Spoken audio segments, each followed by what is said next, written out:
So welcome to Challenge the Road. We're back, going to do a 1 hour special about Aston Martin. And we're in the baby Aston, the Aston V8 Vantage. Made in 2005, all the way up to 2018. It's just a great little car. Now the plan for the day, got Dean behind me in the GT8, DBS stands in.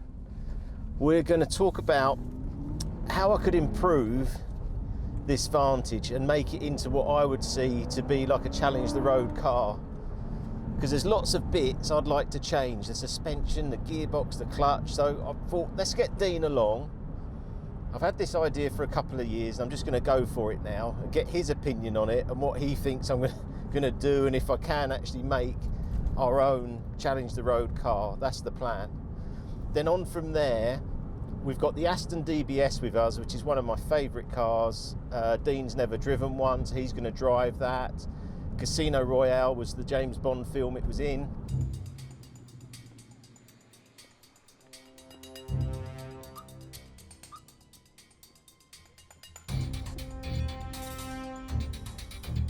And that leads us over to VVS, where we're going to see an old 1974 Aston Martin Vantage. I can't wait to see that car myself.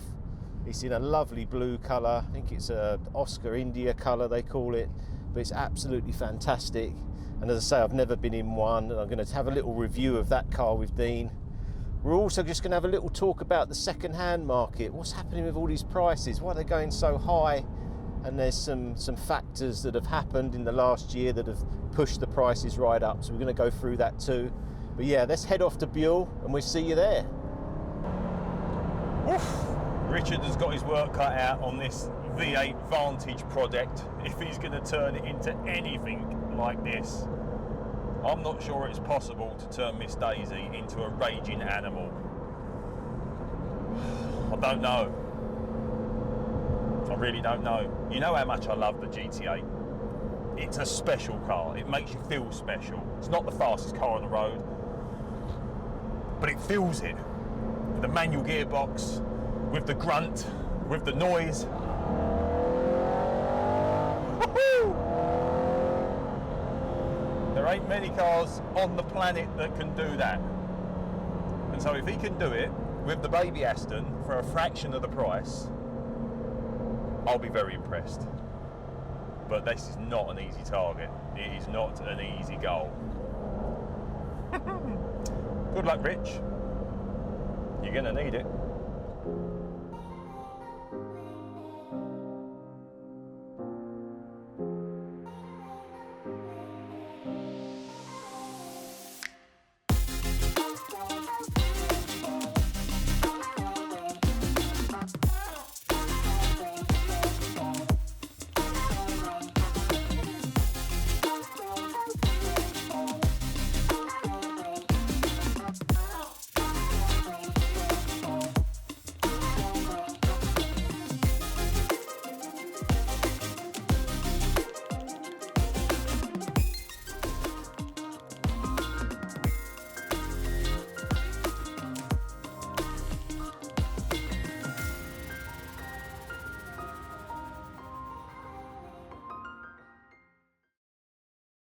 So welcome to Challenge the Road. We're here at Buell Water, my secret project.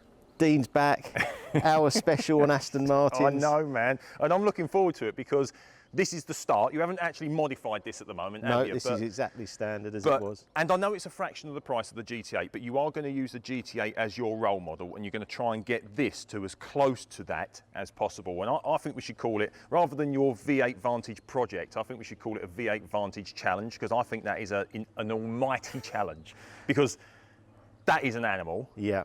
This isn't at the moment. How are you, like, what are you going to do? Well, I think the plan is to try and take what, you know, I've had 4 of these standard Vantages. Right. When they first come out, I paid over the odds and I bought one because I thought they looked stunning. Yep. That was about 2005, so I would have had one of the first ones in the country. Then from there I sold that, and I've had one in grey, a couple in black. And then I was thinking about road cars in general, yep, and that I haven't really found a road car that does almost everything. Really? Yeah. So what don't you like about the let's talk a little bit about what you don't like about the GT8 that you feel like you can improve from that onto this. Well, I think the thing with the GT8 is obviously it's spoilered, racy. It's a race car really for the road, and that's for certain times. It's not a Grand Tourer. And it's very loud all the time. Yeah, you know, man. Yeah, that's that. But what's wrong with that? But also the suspension's a bit stiff. Yeah. It's built as a track car, so I thought. Also, I think they're going to go up in value.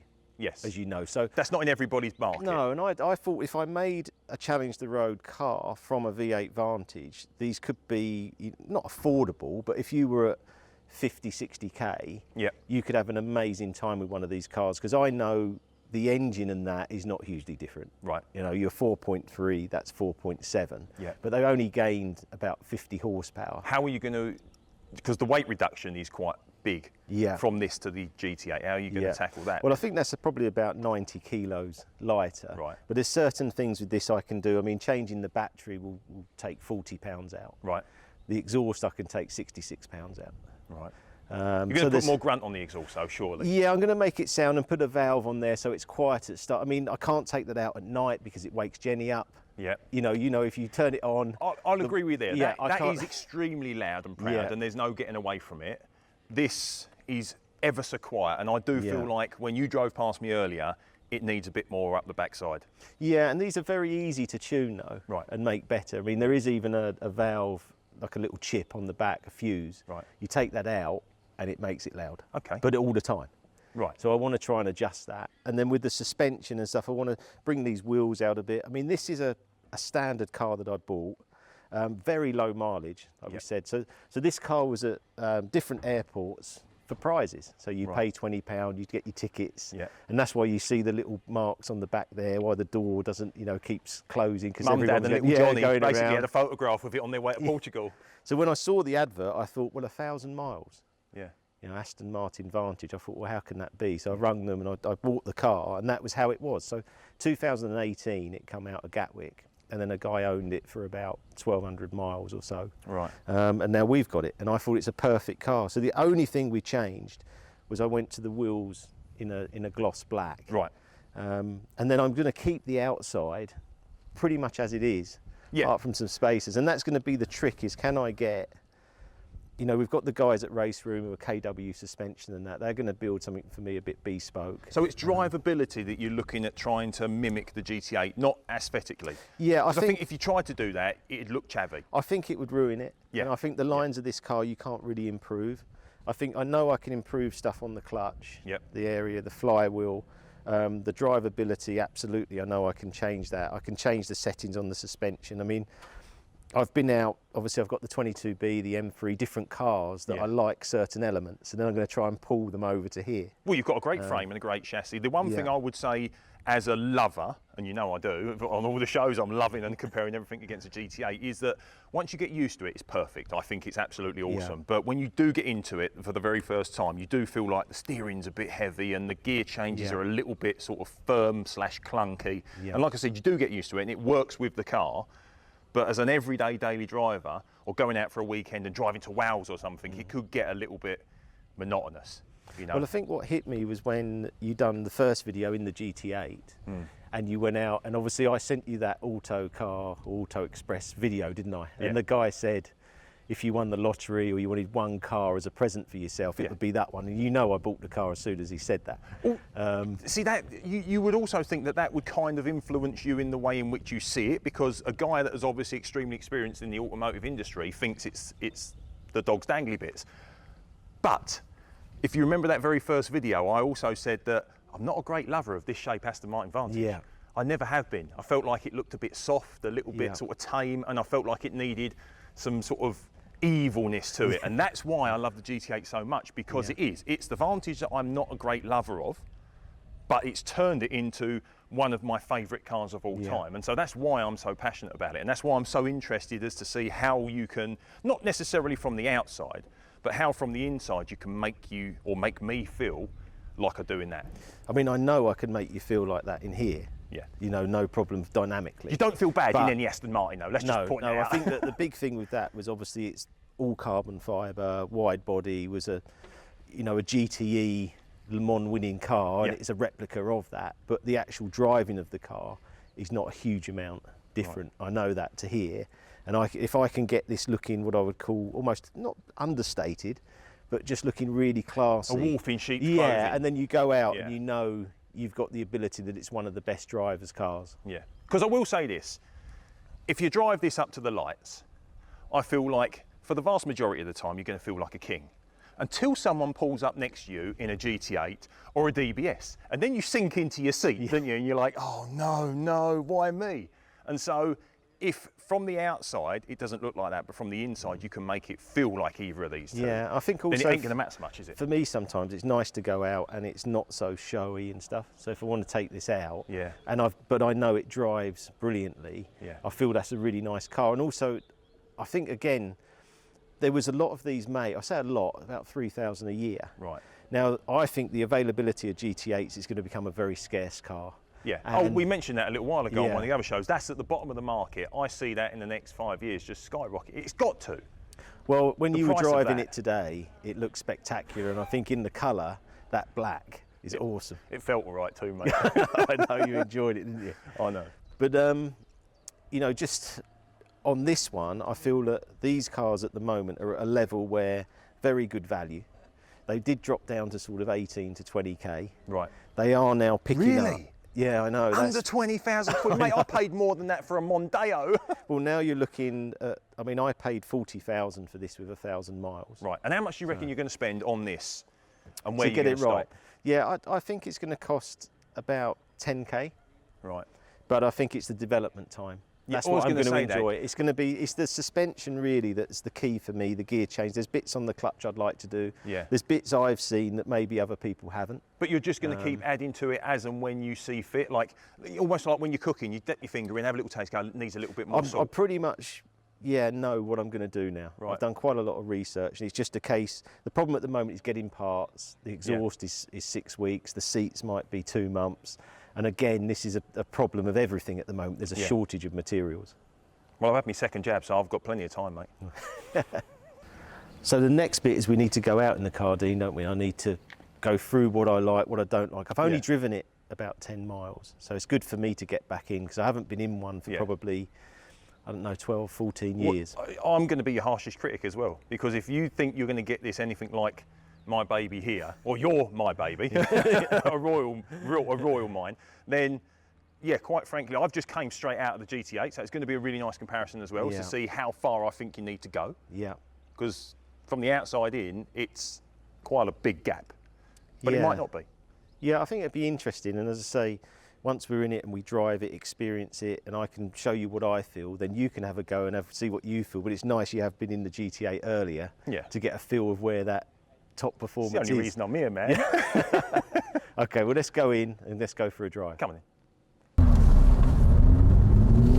So we're out. Aston V8 Vantage. Seems so tame. I know. Yeah, to the GT8. I'm just waiting for it to kick in as soon as it hits 4,000 RPM, but it doesn't. But it's still got a fair bit of grunt though, isn't it? It feels nice to drive actually. Yeah. So the gear change is not as heavy, I think, as the GT8. The clutch feels a little bit lighter. Yeah. Some bits on the clutch I definitely do, especially on the height of the pedal and the adjustment. Right. Because it feels a little bit too high on there. But no, is I that think just because it's not been driven though? No, it's just because all of them are like that. It's the same on the GT8. Right. I think it makes your foot feel like you're sort of cramping up a bit because it's pushing your knee up. Yeah. So it's too high. I measured it actually against the 22B. It needs to come down, but I think it's a lovely little car. Do you know what? Sitting from the passenger seat as well, I expected it to be a lot softer, a lot Right, boatier. okay, And yeah. it's still got that Firmness, it's isn't still it? got Yeah. that sporty element to it, isn't it? And I suppose that's just looking at it from the outside because it just looks so much more tame, but actually under the bonnet, it's still a bit of a beast. Yeah, and I think thinking back to having them, I really love these cars when I had Yeah. them, but they were always dropping in value. So it's actually nice to be in one now where it's going up. Oh man, I wish I'd have known they were 18 grand when Yeah, I they were know. 18 grand. Probably so when they were 18 grand, I probably didn't have 18 grand. Well, there is a little bit of a shortage on them now as well, like Yeah. all cars. I mean, we spoke about that before, didn't we? Yeah. That obviously, with the current COVID situation, the car prices have gone very high. So normal cars are up 10%, and some SUVs are up 20% in value in the last year. And when this time last year there were about 60 Vantages for sale, and now we're looking at under 20. Really? So it's very limited. That's why, you know, the prices are staying high, because people are a little bit panic buying because there isn't many cars. Also public transport. Yeah, I'm in no rush to jump on a train. So people are buying more cars, there's a shortage. Yeah. Then with the new cars, they're struggling for the chips to put in the car. So a new car now is probably about 5 to 7 months wait. Yeah, no one wants it. Once you've made the financial commitment to actually buying a new car, no one wants to wait 6 months for it, do they? And of course, with the summer coming, you're coming out of lockdown, everyone's thinking they want to, you know, maybe have a sports car, or obviously with the furlough, people have stayed at home, haven't been able to go on holiday, so that, you know, they might have saved up money to get a car. Yeah. I can feel what I'm going to be changing on this car straight away. Can you feel that in the suspension? You see it's going like this, and the rebound is like a nodding dog. You're going through. Really like the gearbox. And, I wouldn't change the brakes actually. I think they feel quite nice. Really? No, to be honest with you, mate, I would have broke a lot earlier for that corner, so I would have done. No, I think it is going to be quite a challenge to get this car right. But I've been doing a huge amount of research, as I would, and I think I can do it. And I think I can make this drive almost as well as a GT8. Well, this is the thing though, right? The GT8 is designed for the road, obviously, but it's designed as a track car that can be used on the road. So if you're trying to put this as good as the GT8 is on the road, then I think that's a much easier prospect than actually trying to make this as good as the GT8 if you took it on the track. Because then I think there's no comparison. But yeah, the GT8 is almost wasted a little bit on the road, because you're never going to unleash all of its what's the word I'm looking for? Animalistic? No, there isn't even a word, but you know what I'm talking beast, about. Isn't it? Yeah, exactly. It's just an animal, and it wants to go. I mean, I think on this, what's interesting is even the 4.3 to the 4.7, they only gain 40 horsepower. Yeah. So not a lot. So you are gaining a bit more torque. But there's a lot of heavy parts in this Aston, which I spoke to you about before. I know I can take 60 pounds out the exhaust. I know I can make that better, but I wanted to make it quiet as well to start, but louder when you go. Yeah. The suspension, I feel like it's jigging. You can feel the road surface too much. It's also the other thing as well with the ride that I've just noticed as you was talking about suspension. I don't think it is a suspension, but it's a noisier ride, and I think that's probably down to the tyres though, right? Well, they're original tyres, so you're looking at 15, 16 years old now. Oh yeah. And I'm going to go Michelin 4S, which I know is the best performance tyre on the market. Right. Spacers as well, just because I think the look of the car, you say it looks sometimes a little bit subtle, but I think it's because the arches are actually quite wide, but the wheels are sunk in. Yeah. Do you think the spacers are going to help with the handling as well? We're going to find out. Yeah. I mean, I'm not sure. I mean, there's a lot of stuff online, but I'm going to have to obviously find a lot of stuff out myself. Yeah.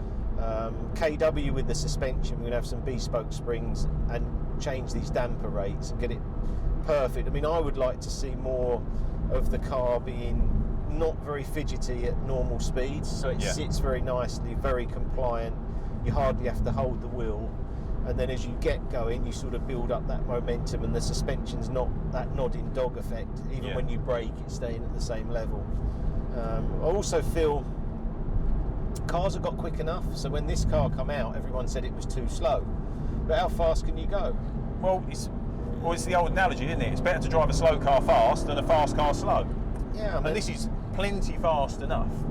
If you said go for a drive now and pick any car and you really want to enjoy it, I would go like 106 Peugeot GTI. Really? Do you know what is nice? Because you'd have the best to drive. You know. It is quite nice actually sitting in a car and not having to shout.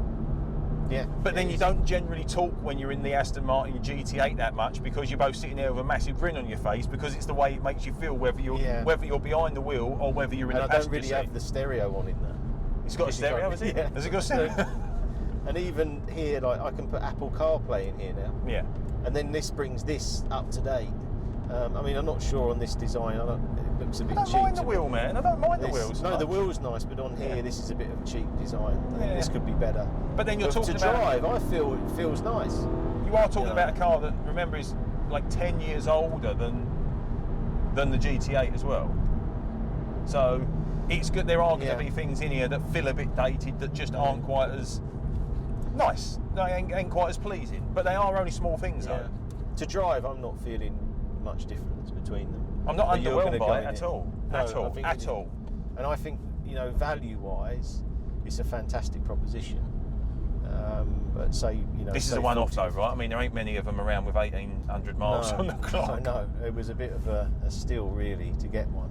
And then I think when I build these cars, I think that I can then do another one and maybe do a racier version. But I like the idea of a GT one for the road, because there isn't.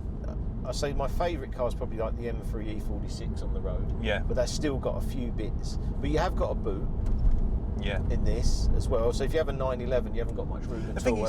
Like, let's look at it this way as well.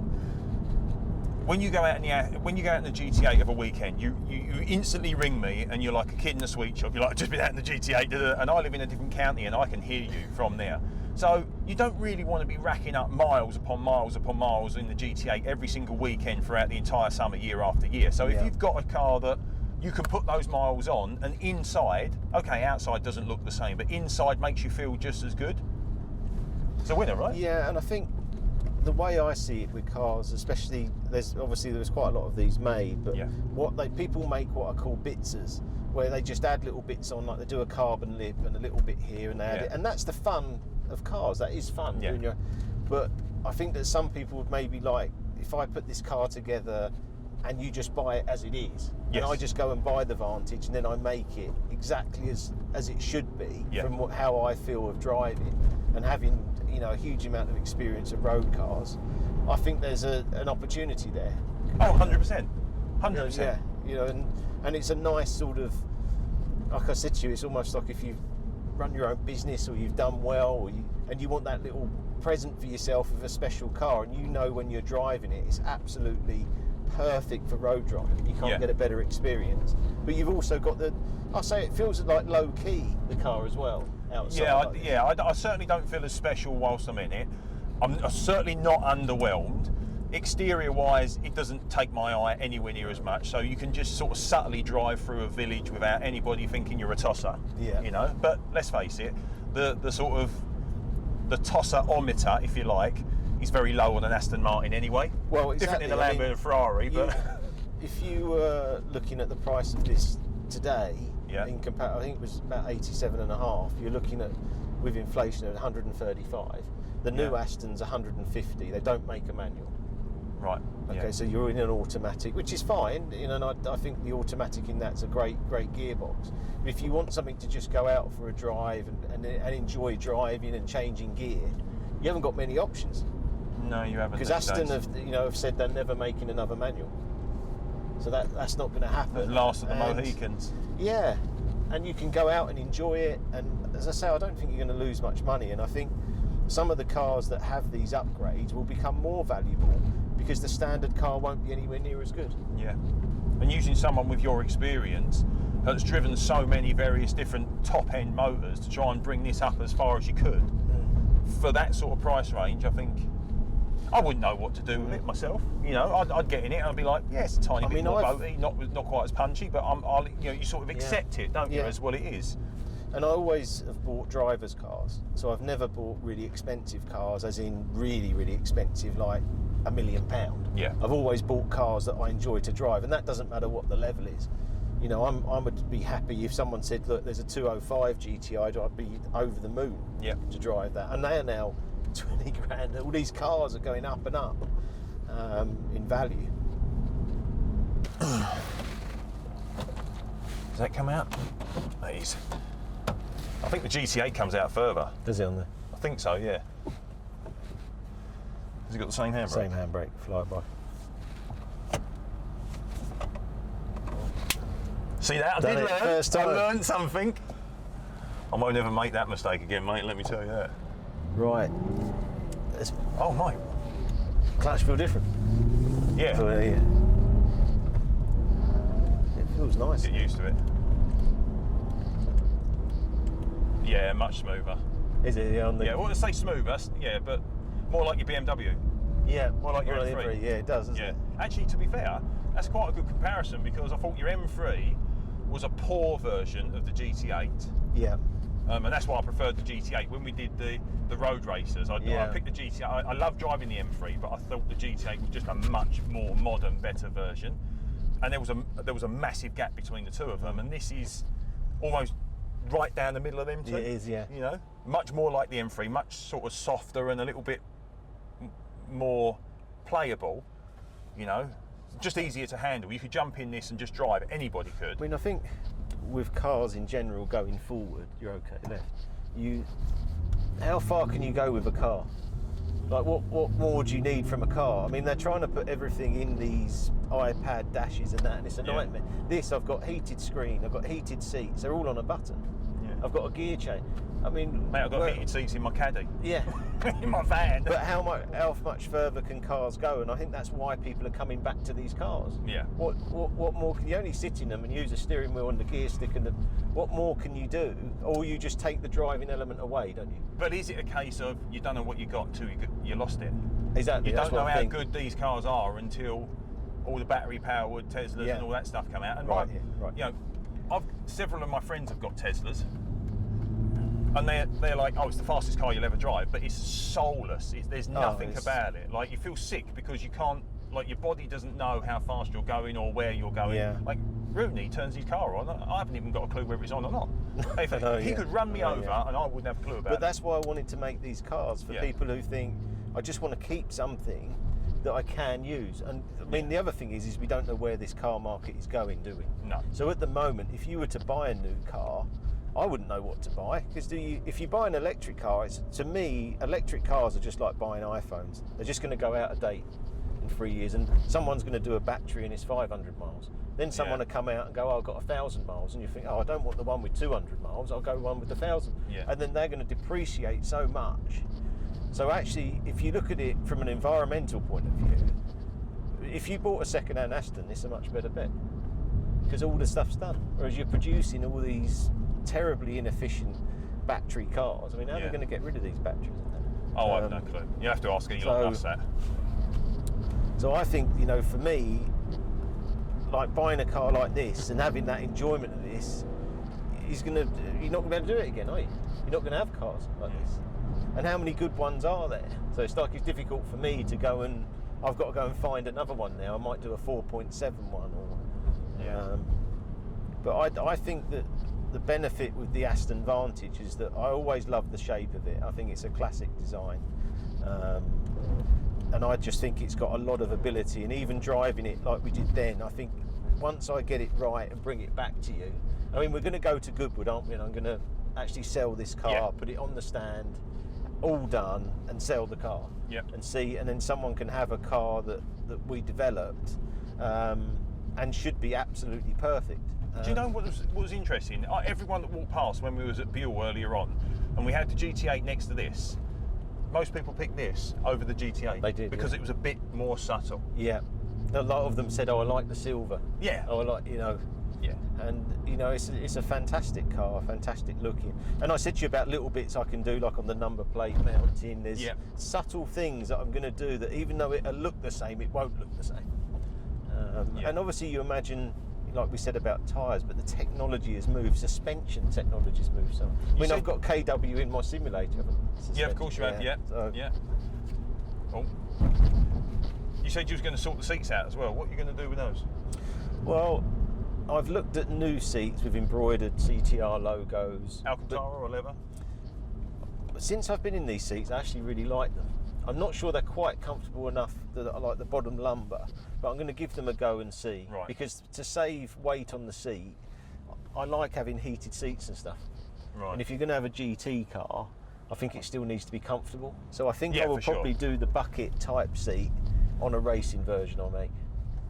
And I'll probably leave these seats as they are, because I can save weight on the other areas, and it's not going to gain a huge amount, like 0 to 60 or something. It doesn't feel. I mean, we've just been poodling around since I've been in it. It doesn't feel like it's got the same sort of responsiveness or grunt as the GT8 at the moment. Maybe that's the extra bit of weight. That's the 4.7.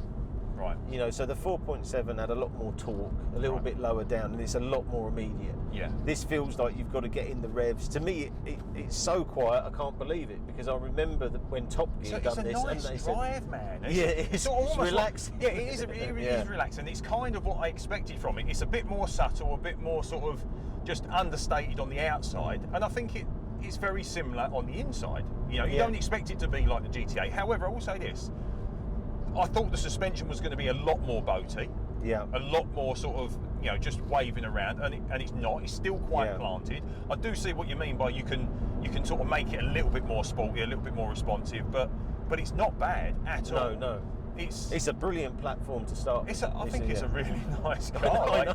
I'm kind of surprised. You know, aesthetically, I still stick to my point with regard to, in this bracket, there are lots of other cars I would rather have. But what would you have then? I'd have the GT8. Oh, no. Yeah, but if you then you start going 30 grand.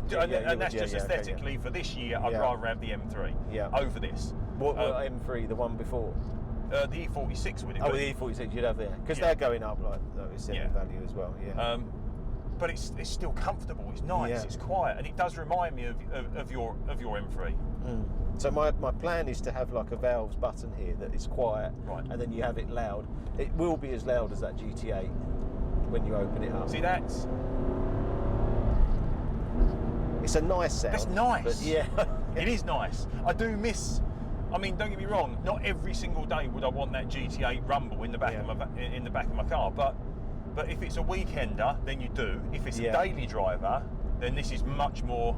Well, it's like Jekyll and Hyde. I can make it. You know, I can make it quiet, then go on. I'd like to get the suspension so there's no modes. I just get it perfect. Yeah. That's what's going to take me the time. Steering's a lot lighter, an awful lot lighter, and by that I mean I feel like there's a bit more feel in the GT8 than here. Yeah. But it's not bad. No, it's not bad. Yeah, it's quite nice being light. One thing I will say that I prefer over this, coming from the GT8, once I come out of the GT8, every single gear change in any other car, particularly the 22B, but whatever car you're getting after GT8, always feels like it's a little bit soft. This, you know, the clutch and the gear changing in this, it's not soft. It's almost right. It feels short, it feels mechanical, it feels engaging. So I don't think there's an awful lot to do there, and that is my only criticism with the GT8, is you have to get used to how stiff the steering feels. Well, a lot of people change the clutches on these and the flywheel. I'm not so sure. I don't feel like the clutch is massively heavy. I just feel it's got too much height. I don't think it's heavy at all. No. So we're here with the Aston Martin DBS, one of my all-time favourite cars. Cindy Crawford of the car world, isn't it? I know it's one of your absolute favourites, isn't it? I just think it's one of the best looking cars that has ever been built and that will ever be built. I think in 10 years' time it will still be up there in most people's top 10 best ever looking cars. I really do. I think it's absolutely superb. It's timeless design. And I think obviously with the Casino Royale theme with James Bond, it was in that film in a grey colour.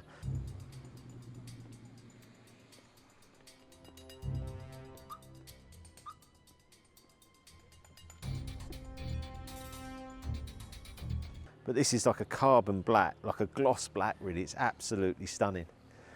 And these were around, about 180,000 to 190 back then, 2008, 2009. Well, they're all carbon fibre. You can actually see the weave through the paint here.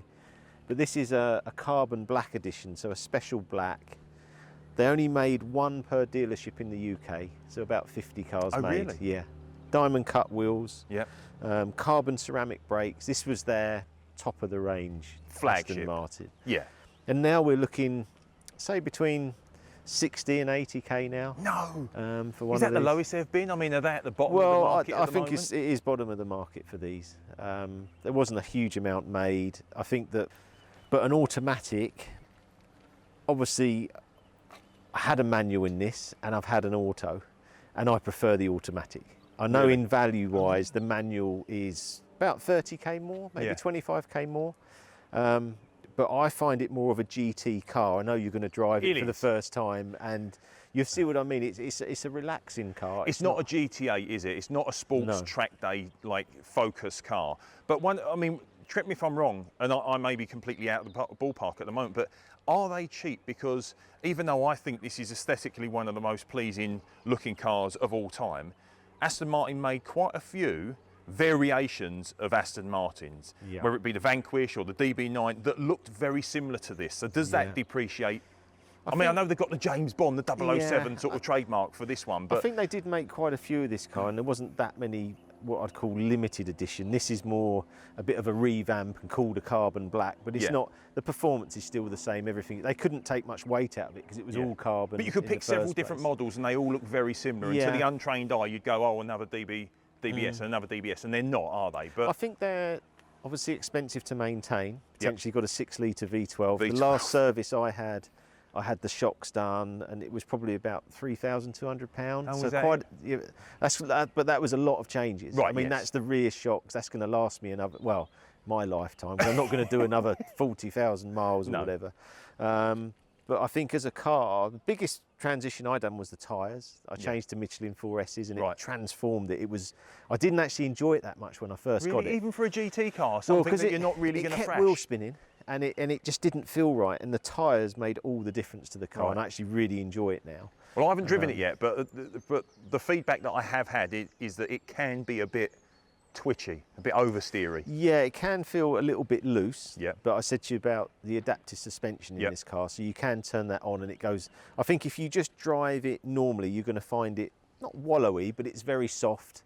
Gear change is quite slow. Yeah. But as I say, if you can put it in sport and you put the suspension on, the suspension's absolutely fantastic when it's all firmed up. Yeah. Because obviously you've got a magnetic damper, so it's going to sharpen it up a lot.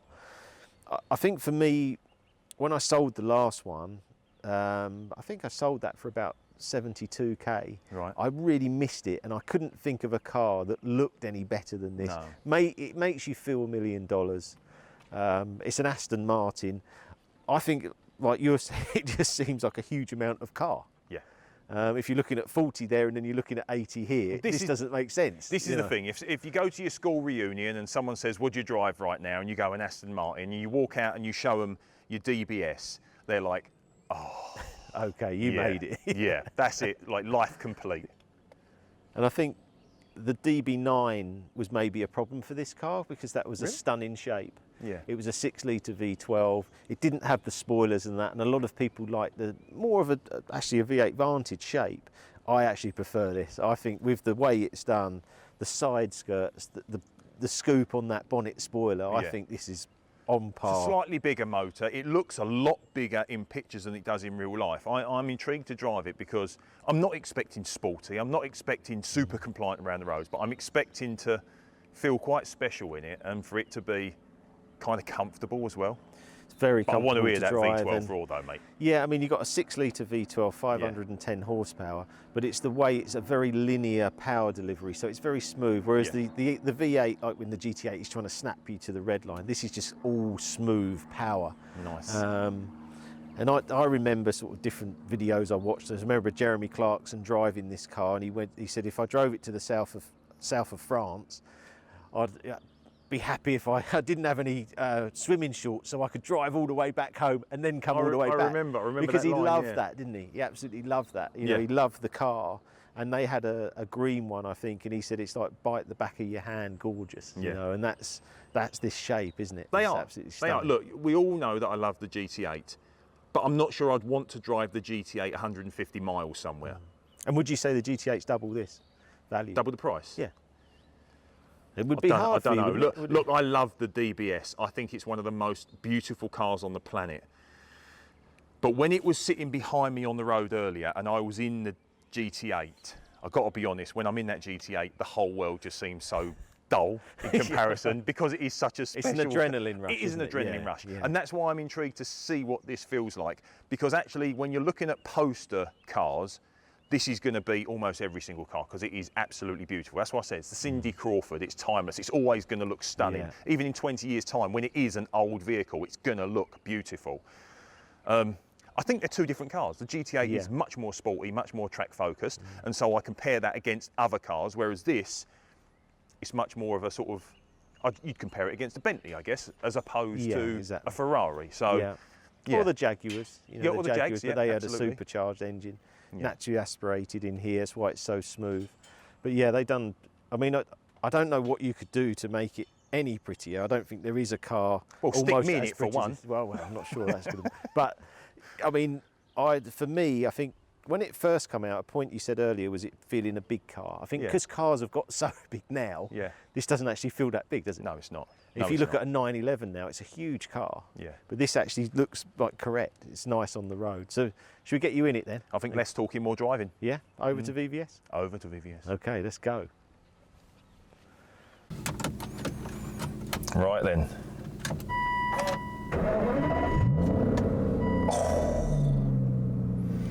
There is just something about a V12 that you've just got to love. It ain't as loud as the GT8, but oh my God. Oh, it's so deep.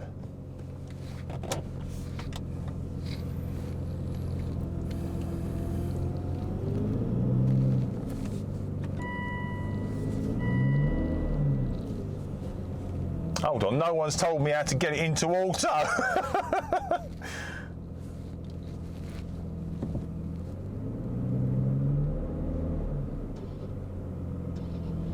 There we go, drive. That's what we're after.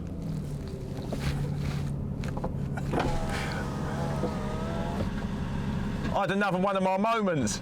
I realised I didn't know how to pull it into drive. I'm like, where's it? Oh dear.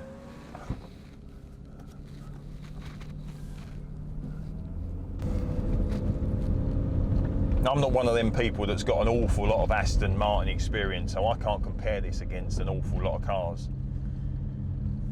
The V8 Vantage, the GT8, drove a couple of others on car days, but when you're on track it's slightly different, but instantly you feel like you're in a bigger car.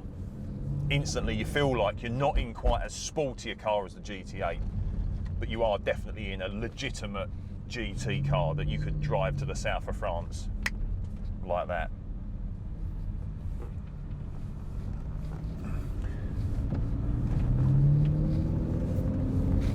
And I've loved the look of these cars, as I'm sure almost every single person has, since the day they first come on the market, since the day you first clap eyes on a GT8 or a DBS or any of those classic Aston Martins. Very rarely do you actually get the pleasure to drive them, and I'm very fortunate enough that Richard owns a few of them. So this is kind of a dream come true, driving one of my favourite looking cars on the planet. Does it live up to the GT8? I don't know, because I'm not really going to compare it against it, because like I said, it's not supposed to be a GT8.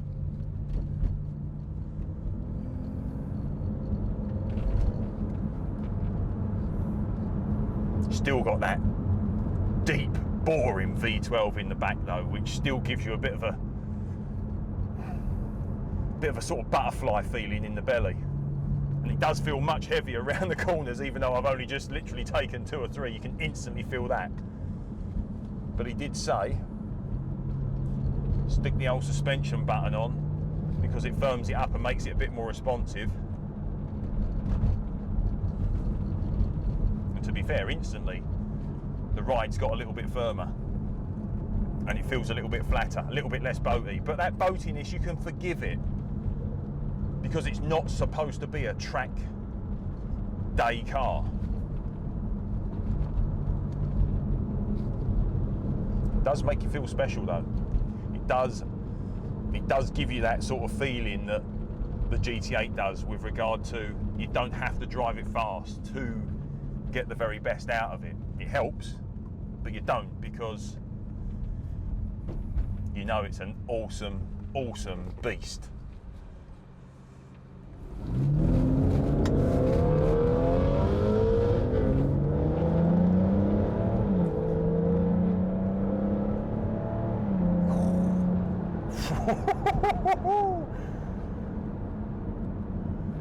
You only realise you're actually going fast in this because it delivers it so much smoother. Being automatic helps as well, and the gear changes are quite lethargic, but you only realise you're going fast when you start to feel your face sort of sink back into your neck. It's a lovely power delivery. Nowhere near as sporty, but it's not supposed to be. It's supposed to be smooth, and it is exactly that. Let's whack the old sport button on.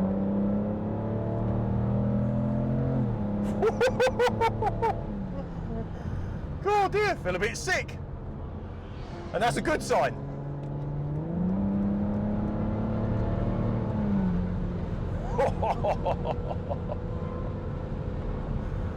That is wicked. That is wicked. I'm sitting in an Aston Martin DBS in sport mode with a GT8 in front of me and a V8 Vantage beside me. And I tell you what, this is a good day.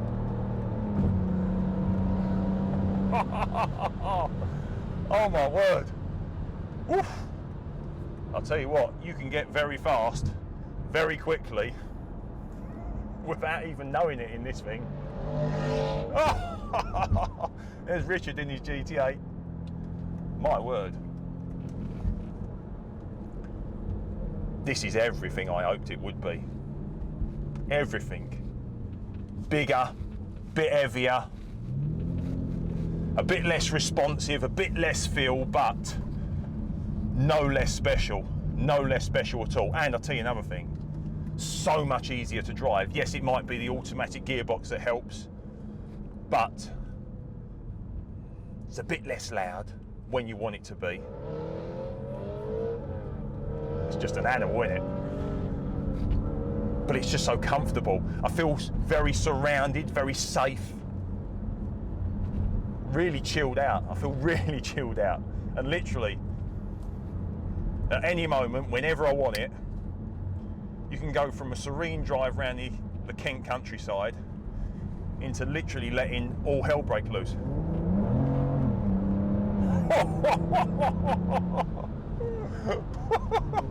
Jesus Christ! That's an animal!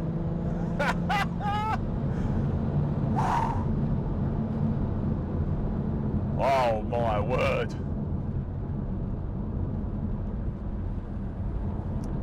I mentioned it looked like Cindy Crawford, timeless beauty. It's like a Venus flytrap, because when it opens its gob and it starts to roar, it sort of wants to kill you. Yeah, I like this a lot. Yeah.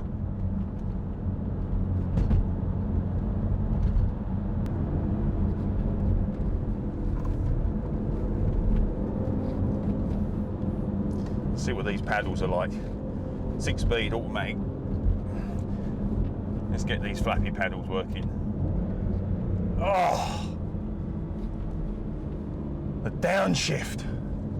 It's orgasmic. No, it's nowhere near a Ferrari paddle shift. It's not as responsive. It doesn't kick you in the back. It's all right though. It's well all right. But literally, oh, just downshifting and listening to that V12 over your back. Well, I say over your back, you hear it over your back, it's in the front.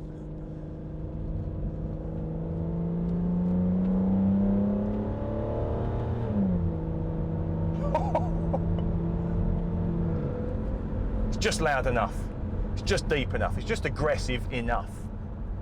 You like, all works, it comes together in an absolutely perfect package.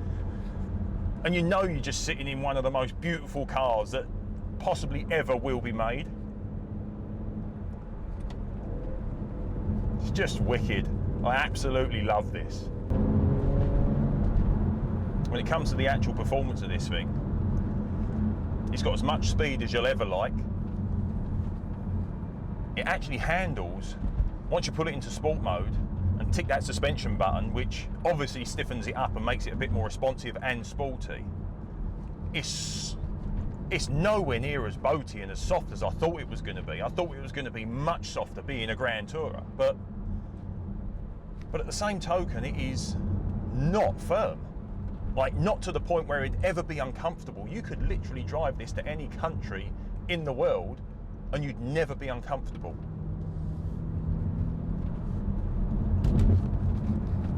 Steering's nice, super responsive, enough feel, good weight to it.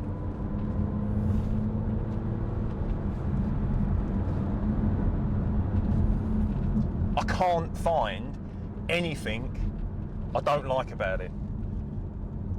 I'm a big guy, I'm 6'5", I'm all legs, so quite often sitting in cars like this, particularly sporty / supercars, it's kind of awkward for me.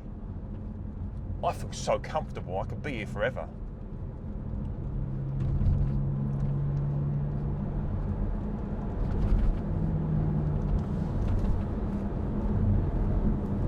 I love it, I really do love it. I love the way it feels, I love the way it looks, I love the way it drives.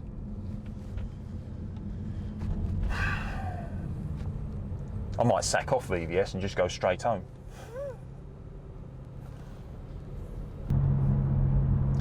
See, being a bit of a purist, and I try not to be, but being a little bit of a purist, I did think to myself, I'm not going to like this gearbox. I'm not going to like the auto.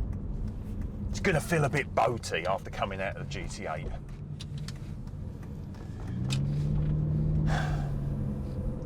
None of that is true. Because of what it is, it works.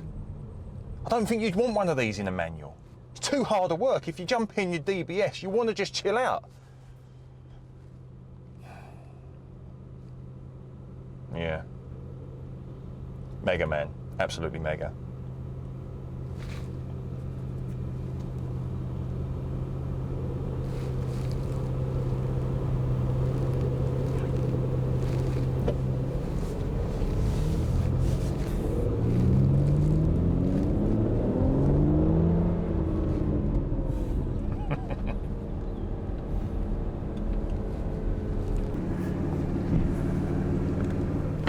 Don't want to say it out loud, but I think I like this better than the GT8.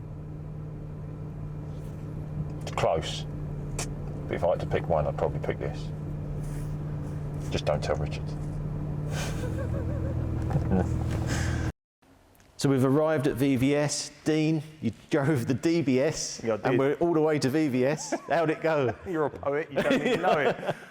Oh mate, like, maybe it's because I wanted to like it, that I loved it so much. Don't tell me you like it more than a GT. Well, It's close, to It's drive close. long distances and to cruise around, to feel chilled, yet have all of the power you're ever likely to have with that V12 noise, yeah, it like ticks all the boxes and more than the GT8, because the GT8 is out and out, let's go out for a couple of hours and enjoy ourselves, put a big grin on our face and just be loud and proud. But so yeah, it probably ticks more boxes. Do I like it more than the GT8? I don't know, because I feel like they're two completely different cars. Well, what about, you know, if you had, like you were saying, if you had a Vantage for 50 grand, let's just say, Yeah. but 80 grand gets you into a DBS, Oh, I'll buy DBS all day long. and are they undervalued a bit as well? Because it's so pretty. 6-litre V12. Pretty. It's not pretty. It's pretty. Goddamn gorgeous. Interior's fantastic.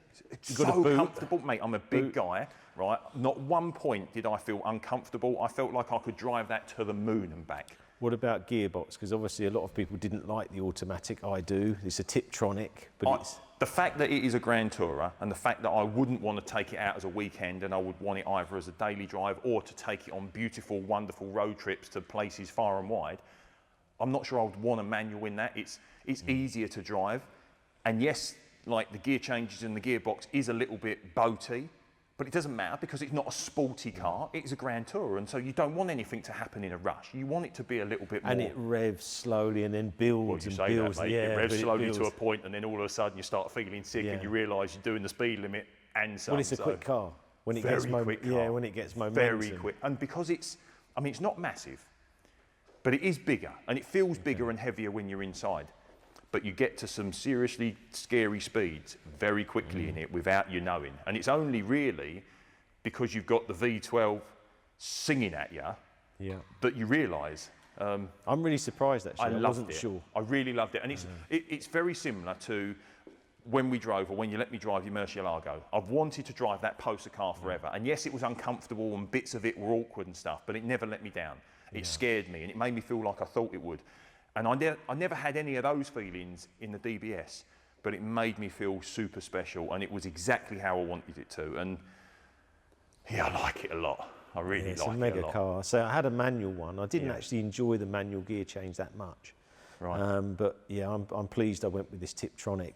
I know there's a difference in value in the cars, which is 20,000-30,000, but I think that gap's going to close because, as you say, it's not a racing car. It's a gentleman's GT, long journeys, and it will do long journeys. But if you get a chav pull up next to you and flip you the bird at the lights, mate, you can take some serious animals down. And I'll tell you what, if we ever do some of these funky road trips that we do talk about, I'd like to that take could the be the DBS. car. I would, because look, I'm a big dude. I need a big car, and I need something that's going to do 200 mile an hour.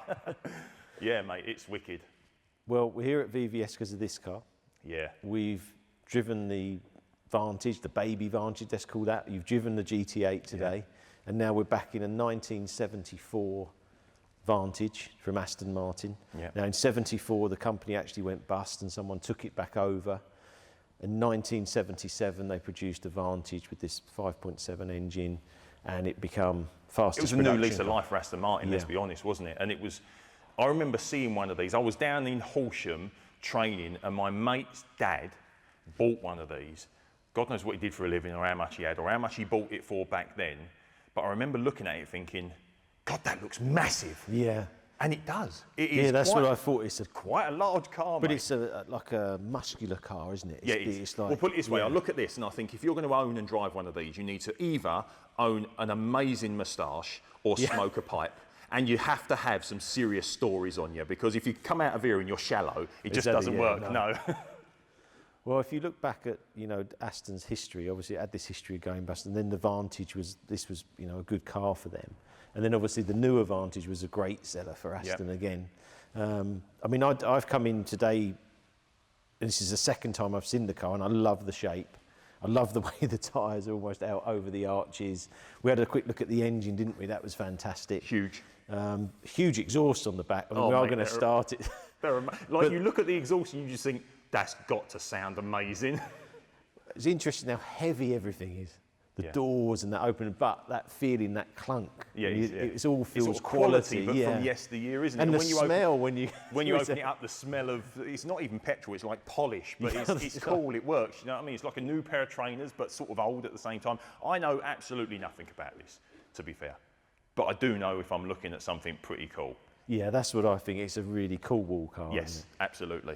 And it's pretty quick back in the day. I think it's probably 5 seconds to 60. And well, the Vantage in 1977 was the fastest production road car, right? 170 odd mile an hour. Yeah, and you look at it, it's got to have some grunt to it. Okay, 1977, good year. But the weight, it must be very heavy. Some serious athletes were born in 1977, let me tell you. I don't know about that. But back then, to get something this big to be the fastest production road car, I'm not entirely sure what the top speed was, but I know the engine's huge. Yeah. It reminds me a little bit of like a Mustang or a big American car, especially with this here. Yeah. Like that bonnet bulge there. And the front, obviously this grille was obviously carried on all the way through. Agricultural, isn't it? Yeah, it's not what I call streamlined, is it? It's just like... Would you call it pretty? I think it is pretty, especially at the elegant. back. Yeah, at the back, it looks pretty, I think. Yeah. With the lights and the way it swoops down here. I love that coming into here, which is actually like a DBS sort of flick when you look at it. No, I think it's an absolutely stunning car. I actually really like the colour.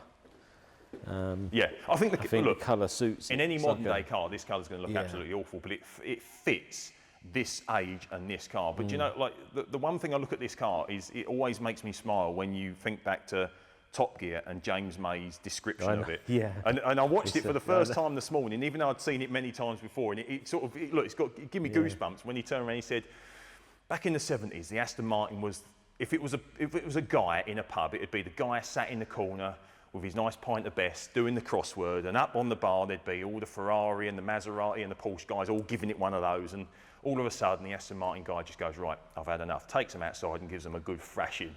And the description is exactly that. You know, it's you look at that and you think to yourself, Some badass is going to drive that. So what do you think, I don't know if you know how much it is, but what do you think the value would be of something like this? Oh. Mate, you just told me a Super Impreza Turbo, right? 22B is worth 200 grand. So my price estimations on vehicles right now, I don't know. I would say 150 to 200 grand. Yeah, you're at 175. But I would also say the price of a vehicle like this is as much as you want it. Yeah, I think if it's your car and you wanted that colour and you want one, obviously you haven't got much choice. No. Because there's not a lot out there, especially at the moment with the way that car market's going. But I would think... it's a pretty good guess, that, wouldn't it? Yeah, it would be a car that you probably wouldn't lose much money on now. And as I say, it would be a very special car. Maybe like, you know, if someone's buying it now, their dad might have had one, that type of thing. Yeah. In that era. But yeah, I think it's absolutely stunning. We're going to start it up. Because it looks loud. Does that make sense? It looks loud, so okay, I want to hear it. Let's go and get the keys and let's get this started then. That's ridiculous. Oh my word. It's like a heavy metal band. That is so cool. It's like you've just started up a nuclear power plant. That's what it feels like, doesn't it? Oh, mate.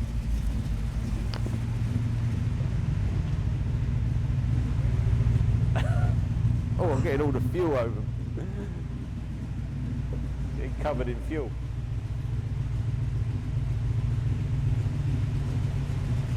Oh dear. It's mega. That's going to turn some heads. Cool. Told you, mate. If you're going to drive one of them, you've got to be a serious cat. Got to smell that. No, the fuel went all over my leg.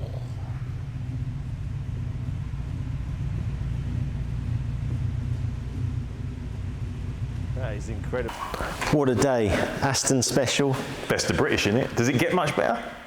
Baby Vantage, GT8, DBS, Vantage from 1970. Legend. It's like the... Incredible. Yeah, exactly. Yeah. So I think we lead from here. Obviously, we're going to go to Goodwood in September.